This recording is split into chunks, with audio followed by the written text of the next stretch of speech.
I did everything in Yakuza Like a Dragon. I have a lot to say about this game. I've been in every Yakuza game, every spin-off, every Yakuza Like, if that's a thing, but I've never completed them. There's always a challenge that I don't want to put the time into, or something that makes me change my mind at the last second.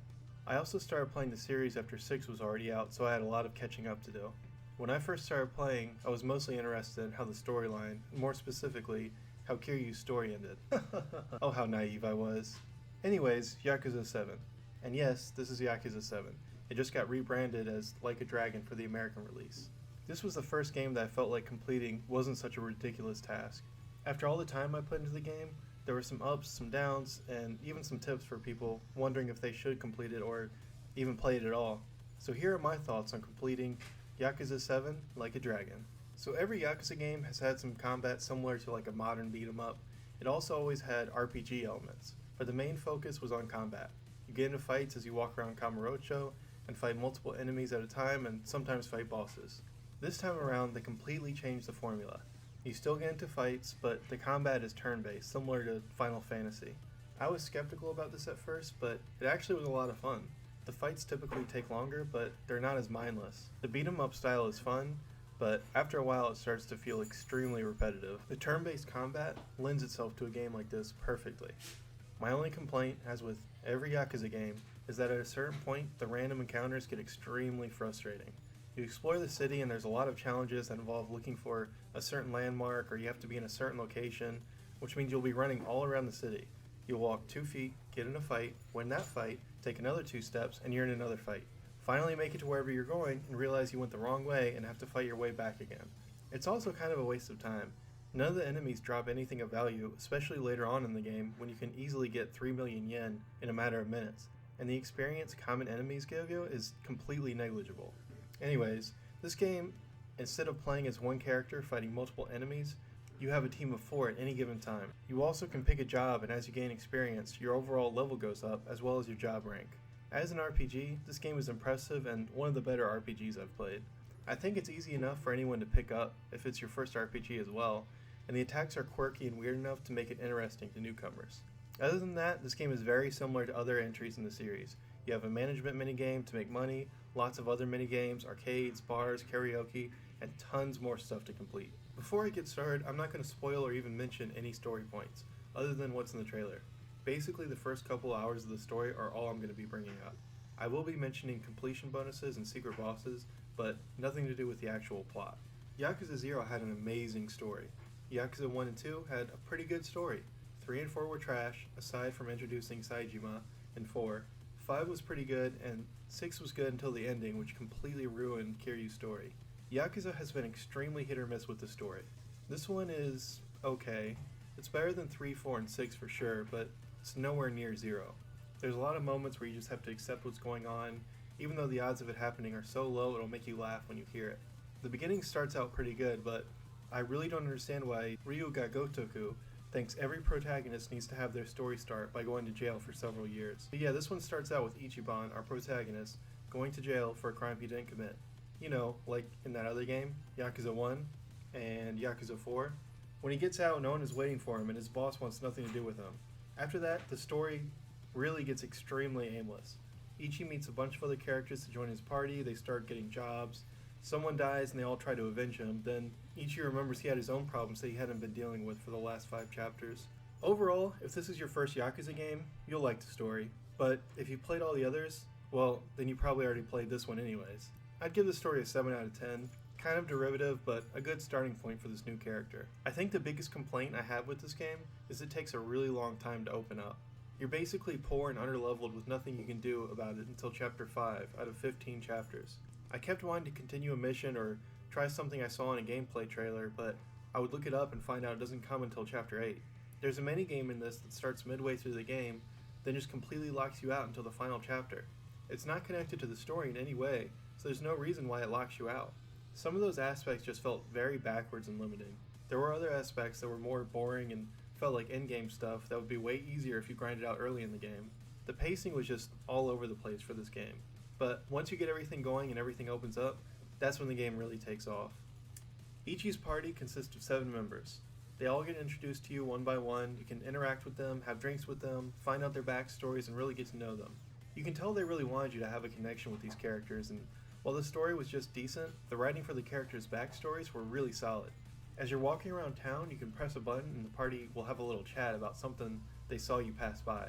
These can be interesting and at times really funny, but I never got to enjoy them because it's so hard to listen to the entire conversation. If you interact with anything, the chat stops. If you pause the game, the chat stops. If you get into a fight, the chat stops. Which means if you see bad guys coming, which is all the time, you have to run and hide and hope no one sees you before they finish chatting. In which case, you won't be paying attention to the chat anyways.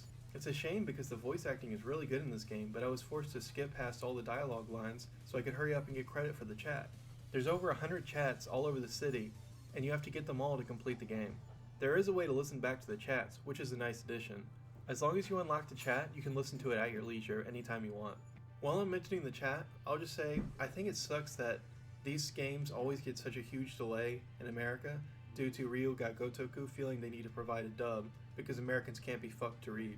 It obviously was necessary because it seems like everyone in America played the dubbed version, which makes whole sub-stories not make sense due to relying on the characters actually speaking Japanese. The Japanese voice actors were good enough that they didn't need dubbing.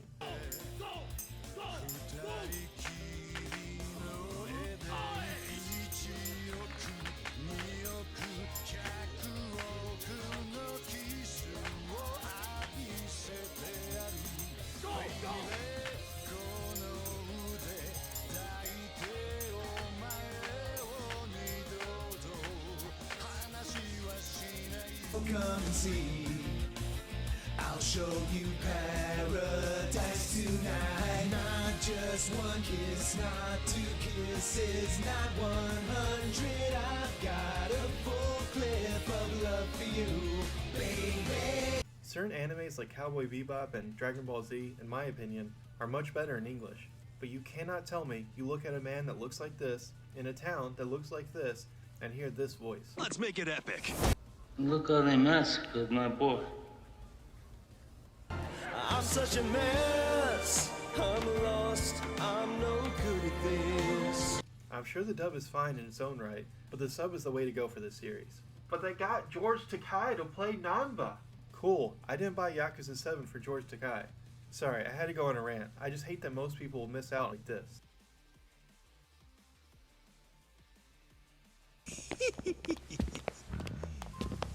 No?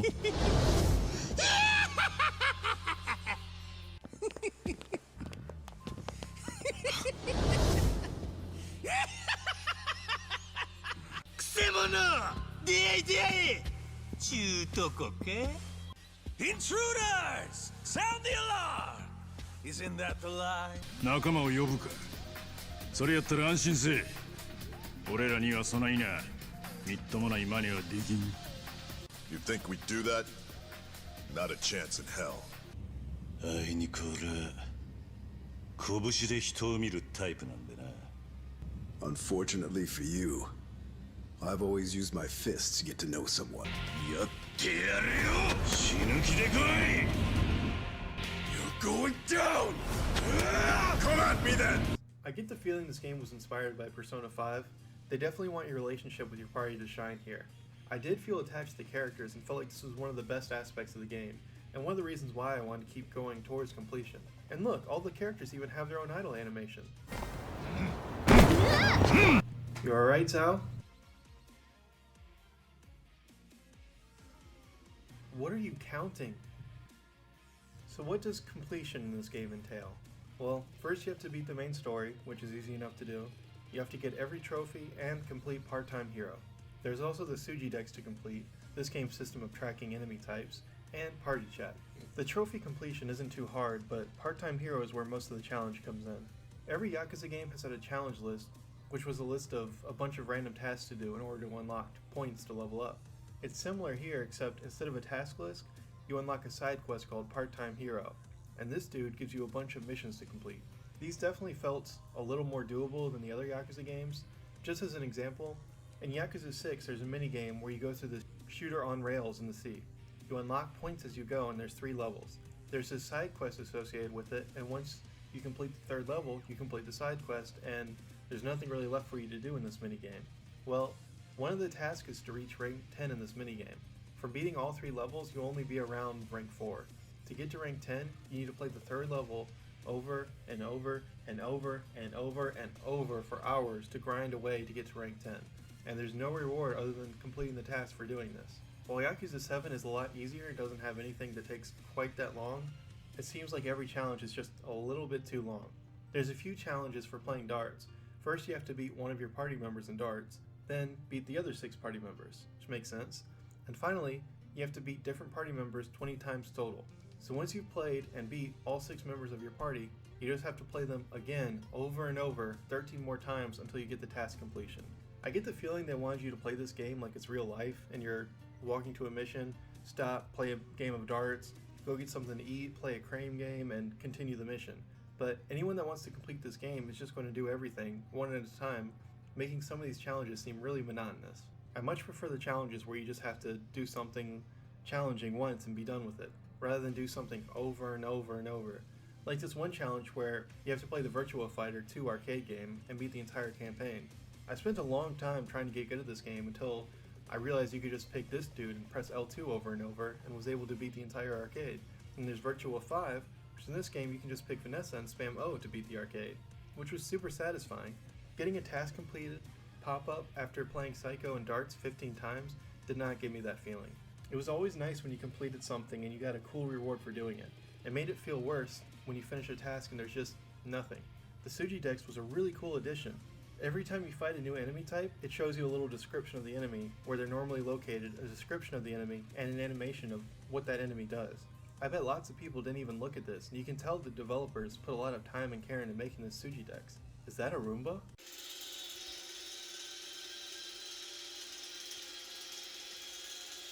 You son of a bitch! Once you defeat an enemy, an entry of the enemy is made into the Suji Dex. There's 250 Sujimon, and once you find 251, you get a message from the Suji Professor telling you to come visit him, where he's revealed to be the final Sujimon, unlocking a secret fight with the Professor. That's awesome, and it felt like all my time spent finding every Sujimon was worth it. On the other hand, you have party chats. So like I mentioned earlier, the party chats are cool, but kind of hard to unlock. What I didn't mention is that there's 109 party chats you find through the game, and you only need 100 for the completion of Part-Time Hero. I went to the effort of finding all 109, and you know what my reward was? Jack shit. How cool would it have been if after finding every party chat, there's another secret dialogue option? They took the time to record 109 chats, why not make a final one as a reward for finding everything? Oh, well, I'm sure it wasn't too hard to find the party chats, right? Wrong. This shit was so obnoxious. Not only is it extremely hard to find, half the time the party chat doesn't even trigger. I used a walkthrough to show me where every party chat is, and it still took me over an hour. There's one by the Dragon Kart minigame in front of this ship. Every time I saw this ship, I thought, I bet there's a party chat here. This seems like something they would want to talk about. And every time I would walk by the ship, nothing would happen, and I would think, oh, I guess not. So imagine my surprise when I found out that was one of the locations you needed to go to unlock a party chat. This one took me 15 minutes to unlock, and I literally had to run around in circles until it finally unlocked. It's not just me either. I looked it up and a bunch of people had issues with that one. It's not just one party chat either. There's a lot of them where I just had to keep running around until it triggered. And finally, after getting the last one, all it gave me was sadness when nothing unlocked.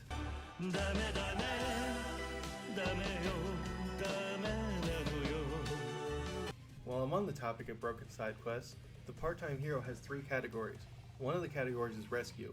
Every chapter unlocks 2 SOS missions. Go to a spot on the map, help someone out by beating up whoever is messing with them, and you're done.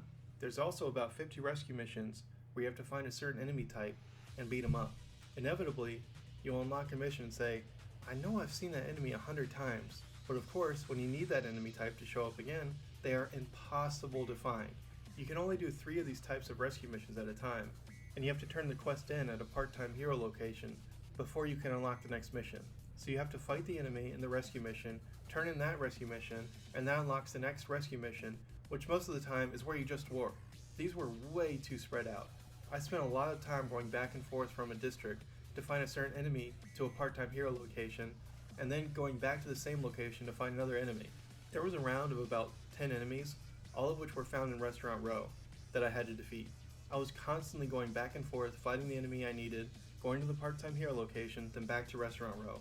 Every time I unlocked a new mission, it it was an enemy I had just fought, but of course it takes me half an hour to find that enemy again. There's also certain enemies in other cities, but Ijincho is the only city with a part-time hero, so you have to go to the new city, find the enemy, go back to Ijincho, go to a part-time hero location, then back to the new city. If they had just had all these missions unlock at once, and you can complete as many side quests as you want as you go, this would have been so much more fun and not nearly as time consuming. As it stands, this was one of the most miserable things to complete. 3 of the last enemies you have to defeat are found in the Sotenbori Battle Arena, on the 29th floor. Luckily, I looked it up beforehand and made sure they were my last 3 missions, so I could knock them out all at once. Knock them out. But I feel so sorry for anyone that went back and forth through the arena 3 separate times because the game won't let you just do them all at your own pace. While I'm talking about finding enemies, the location listed for the enemies in the Suji decks are wildly inaccurate. They also don't tell you what time of day the enemies show up, so you can walk around the right area for hours and never come across that enemy. There are also enemies that go away after a certain point in the game and get replaced with stronger enemies, making it that much more difficult to find a certain enemy type. While I'm on the topic of frustrating collectible bullshit, there's a series of missions for finding certain items. Like the rescue missions, you can only do 3 of these at a time, meaning you don't know what items you need next. They would usually fit a theme, like you have to collect bugs, so it's probably a safe bet that if the game asks you for 2 spiders, the next one will be asking for 2 moths or butterflies or both. This led me to buying as much things as I possibly could. I hated turning in a bunch of quests only to have the next one tell me I need to turn in 3 orange juice, and I only have 2. So if I found a certain drink, I would buy as many as I could hold. If I needed to use a bug as upgrade material to upgrade my weapon, I would hold off because I didn't know if I would need it later to turn in for a mission. It got to the point that I had as much of each item as I can hold, and now I've somehow managed to max out my inventory in a Yakuza game. You can also ask people for help in fights from an app called Poundmates, and these animations are really cool. I almost never skip them.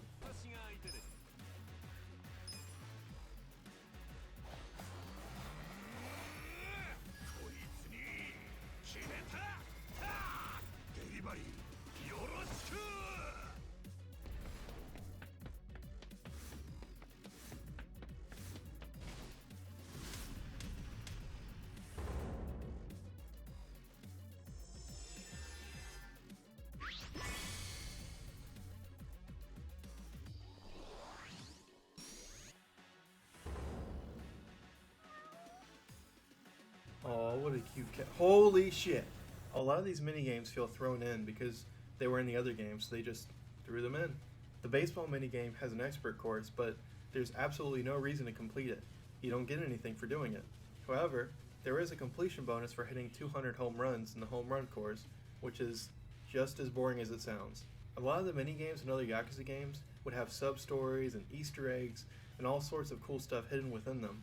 But this is just the same minigames as other Yakuza games with nothing extra really. This game is packed with enough stuff that I don't expect them to go all out with every minigame, but if you expect me to hit 200 home runs, there better be something more than a few experience points. There's also some card games and other gambling type stuff.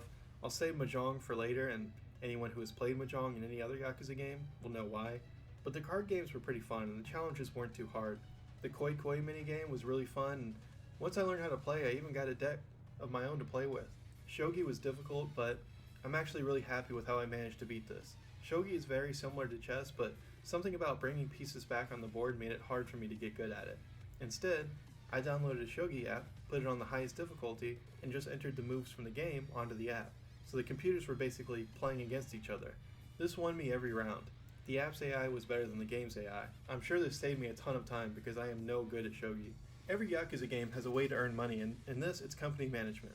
You even unlock a secret party member for completing this. Explaining how company management works is extremely difficult, but it's actually really easy. You only have to have a very basic understanding of how it works to beat the first tier, or the first level. And once you get to the final tier, you should be able to understand how everything works. I really liked this minigame, and I was actually sad when I beat it. I wanted there to be more. Once I really felt like I understood everything, that's when the game ended up being over. You can complete the final round as many times as you want, which takes about 7 minutes and will net you 3 million yen. And once you beat the entire game, completing the last level is so easy you can just press the same button over and over. You have a vocational school where you take tests to get different points for each use different personality levels. These tests were super difficult. I had to use a walkthrough to get through them, but it's a nice way to level up Ichi's personality traits early on in the game. There's this one mini game where you watch a movie while these sheep try and put you to sleep and you have to press the right button to get rid of the sheep. That's it. I just want to mention that because this is weird and hilarious. The last new addition to this Yakuza is Dragon Kart. Don't play this like a Mario Kart clone.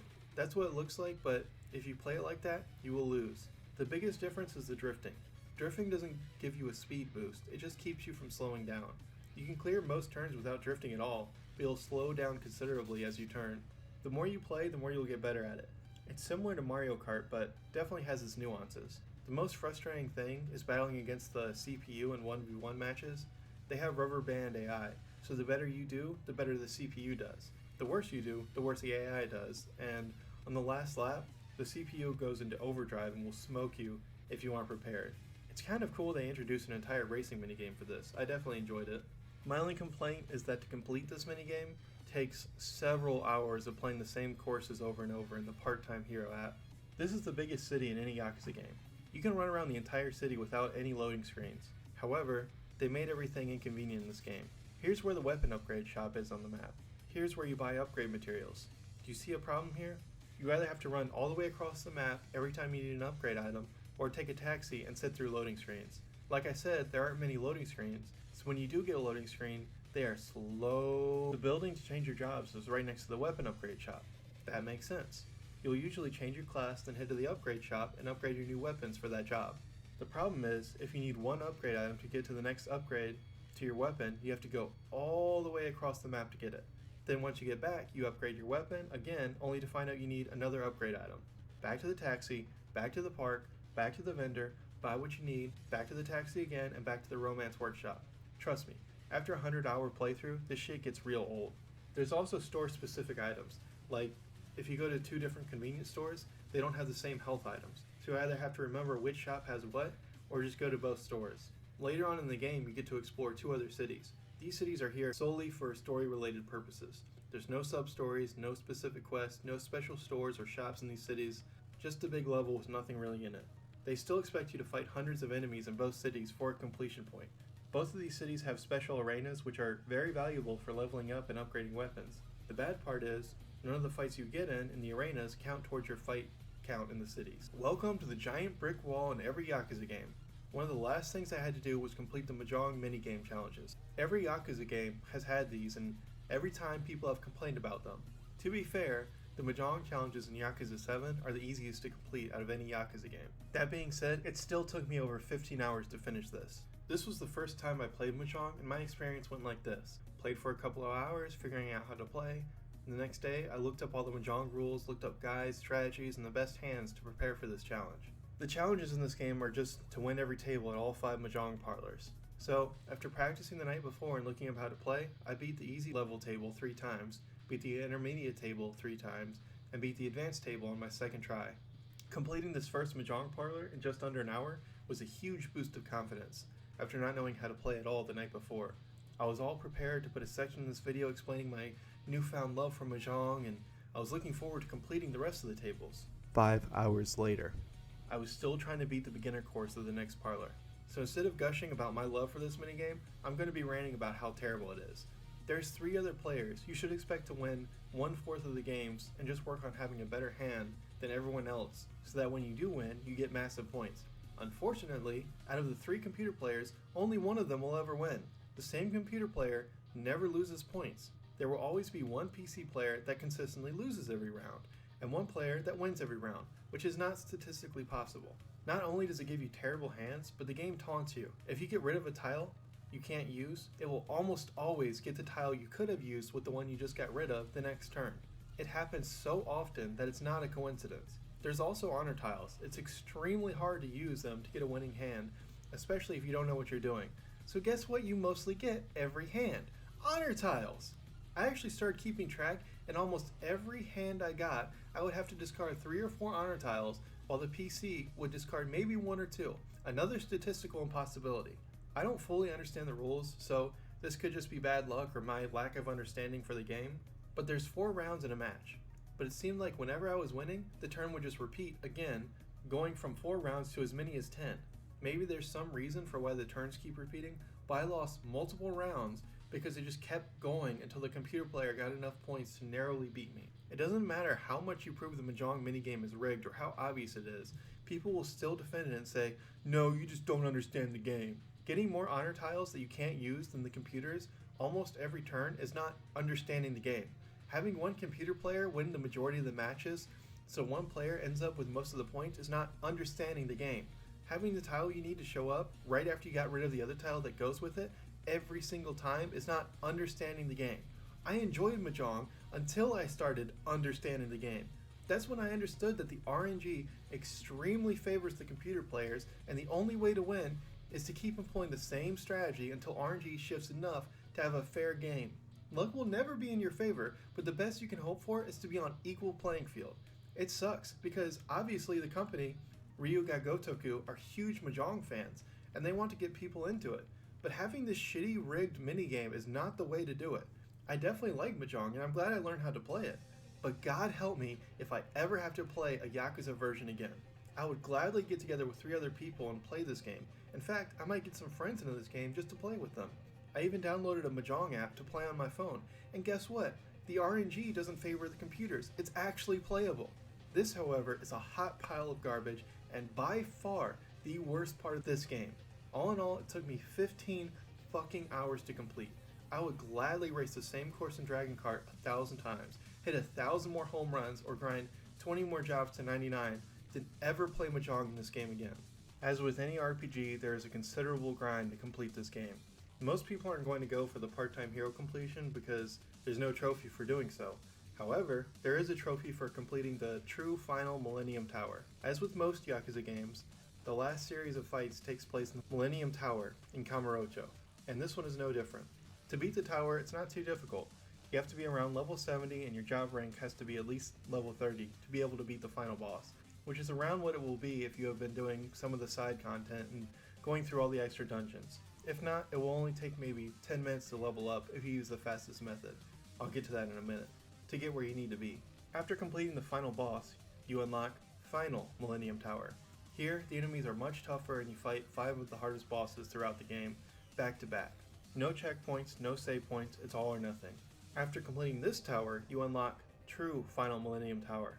This is the hardest challenge in the entire game. The game recommends you be level 99 and have one job at rank 99. If you can beat the game with only one job at 99, that's extremely impressive, but I don't think it's possible for the average player. To explain, every job has a couple of special moves that you keep, even if you're not using that job. The host job has an ice attack, which several bosses are weak to, so you need to have host leveled up to 30 on all of your party members. You also have permanent stat boosts every 5 levels, so unless you want to get completely wrecked, you should probably level multiple jobs to 99. Getting to level 99 wasn't too hard, but leveling multiple jobs to 99 took me about 10 hours. To be honest, I didn't really mind the grind at all. There's a dungeon in Kamurocho with Invested Vagabond. These enemies drop a shitload of experience. They'll take your job rank from 1 to 18 after killing one if you have job EXP boosters, which are easy to come by. After that, they'll level you up once, every time you defeat one, all the way up to level 99.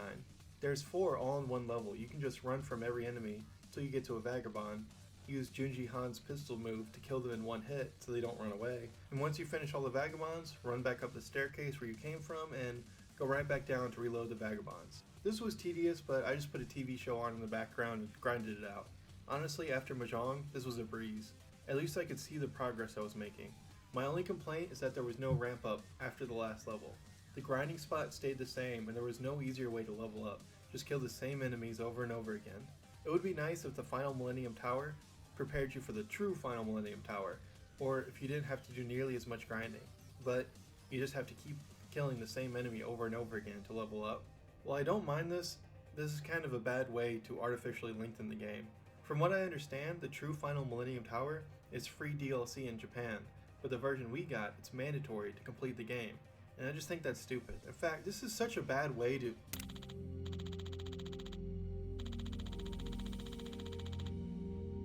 So, if you've never played a Yakuza game, this is Amon. He's the final challenge in the game. If you have played a Yakuza game before, you saw this coming. After spending a full day grinding, I went in for the final tower. All the mobs of enemies are level 99, and honestly, they hit harder than most of the bosses. The mobs are way harder than even the final boss. I beat the first mob, got all the way to the second floor, and immediately got my cheeks clapped. Started over. Got clapped by the first mob, started over. After a few attempts, I got back to where I was the first time and beat the mob that killed me. And then I died to the next mob. Start over. This is pretty much how the tower went for me, but the whole experience never felt impossible. It actually felt incredibly rewarding. Every time I died, I learned a little bit more and came up with a new strategy for the enemy I died to. There's these bedevilers that can kill you instantly with a curse, so after losing most of my team to the bedeviler, and inevitably getting a game over, I equipped curse protection to my entire party, and the bedeviler was cake. This truly felt like the ultimate challenge for the game. It felt like the culmination of over 100 hours of gameplay. Finally, after working my way to the top, it was time for the face-off with Amon.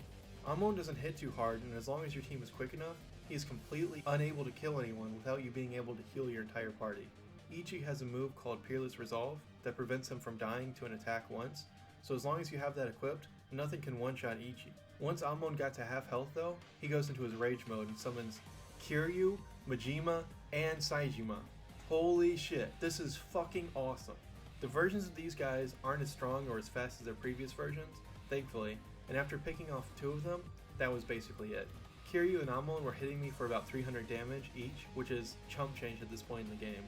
The only thing to watch out for at this point is Amon's orbital laser, which can one-shot you. I called in Mr. Masochist, which severely negates the damage from this attack. At this point, I knew I had won. I decided to show off and use all my pound mates. 次は何だ？こいつに決めた！はあ！デリバリーよろしく！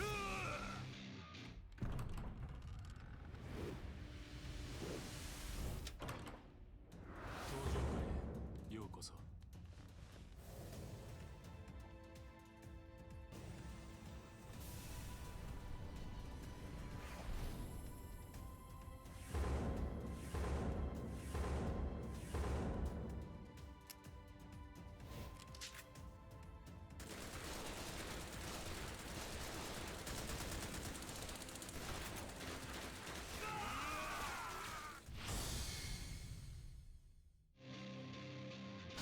Finally, after hours and hours of gameplay, I landed the winning blow and beat the true final Millennium Tower. I'd like to tell you there's no reason to put something this hard into the game. I'd like to tell you that grinding is a complete waste of time, and while that's all true, this moment was one of the most satisfying moments I've ever felt in a game. Maybe it's artificial, but damn did it feel good. So for winning, you unlocked this badass suit of armor and a shitload of money, although the joy of beating this tower would have been enough. So after all that, the only thing left to do was the golfing minigame, to complete Part-Time Hero. The golfing minigame was fun, not too difficult. I was able to complete it, and got the last challenge done. And you get nothing, just nothing. There's nothing that unlocks for completing all the Part-Time Hero tasks. You only have to complete a portion of them, the rest are extra. And you get absolutely nothing for finishing all of them. Oh, you get nothing! You lose! Good day, sir! I'm fucking telling Mr. Part-Time Hero about this shit.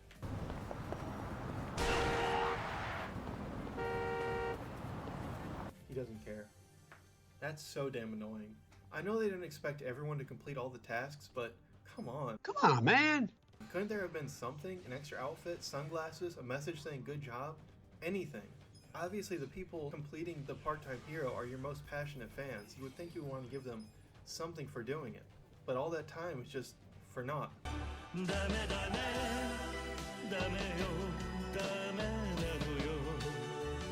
truly understand this song now. Kiryu has led the Yakuza franchise for 7 games now. It would be easy to see this as a reboot or a remake of the series, but that is not what this is. In Japan, this game is titled Yakuza 7. They may have tried to rebrand this game as Like a Dragon in America. Like a Dragon comes from the company name Ryuga Gotoku, which is Like a Dragon in Japanese. But in Japan, they straight up want you to know this is the 7th game in the series. Technically the 8th if you count 0. I think this is the most tasteful way to reboot a franchise. Remember when they tried to reboot Devil May Cry and just called it Devil May Cry? As if there weren't already a bunch of games in the franchise? People were not happy that they were getting rid of the Dante everyone came to love and replacing him with a pretty generic looking character. The developers acted like babies and even threw a little quip in the game, calling out those that weren't happy with this change.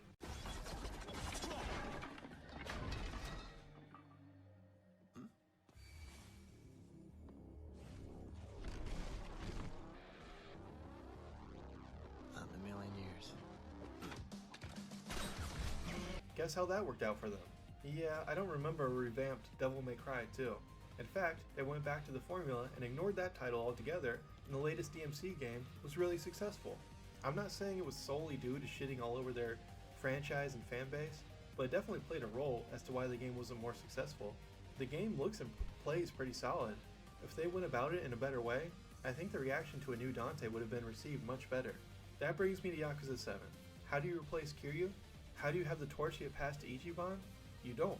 You respect both characters, make them both different, acknowledge that they will never be the same character, but they don't need to be. You certainly don't pretend like Kiryu never existed to begin with. I think this is the best possible way to switch to a new protagonist without coming across as a shameless reboot. I think this cutscene says everything you need to know about Ryuga Gotoku's relationship with Kiryu, their respect for the character, and how they want to move on to a new character without being a copy and paste of everything else they've already done.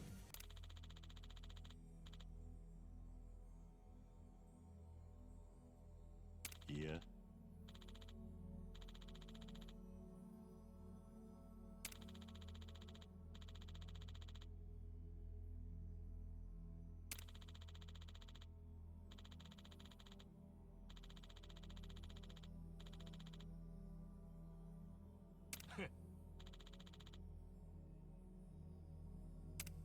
Take notes, this is how you reboot a franchise. While some people may not have liked the combat changes in 7, I haven't heard any complaints about Ichiban, and I look forward to seeing what the company has planned for this character in the future. So all in all, it took me 136 hours to do everything in this game. Was it worth it? Yes and no. I had a lot of fun with it because I knew I was going to make a video about it and I could vent about all the frustration and excitement from every challenge. I also spent a lot of nights staying up playing this game, and now that I've done everything, I kind of miss that. A lot of these challenges were awful and the part-time hero tasks ended up being a complete waste of time, but I still had fun with it. Do I recommend anyone complete everything? Absolutely not. Do the main story, play the minigames a couple of times, maybe do all the sub-stories and the true final Millennium Tower, but definitely don't try to complete everything. While I did enjoy it, I don't think the average player will get any satisfaction out of playing the same home run course 20 times in a row. Yakuza 7 is probably the easiest Yakuza game to complete, but it's still extremely difficult. This has been one of my favorite Yakuza games. I love the new character, and I hope they make another sequel with Ichiban. No one can replace Kiryu, but he's different and still interesting enough to carry the series. In the meantime, I don't think I'll be doing anything like this ever again.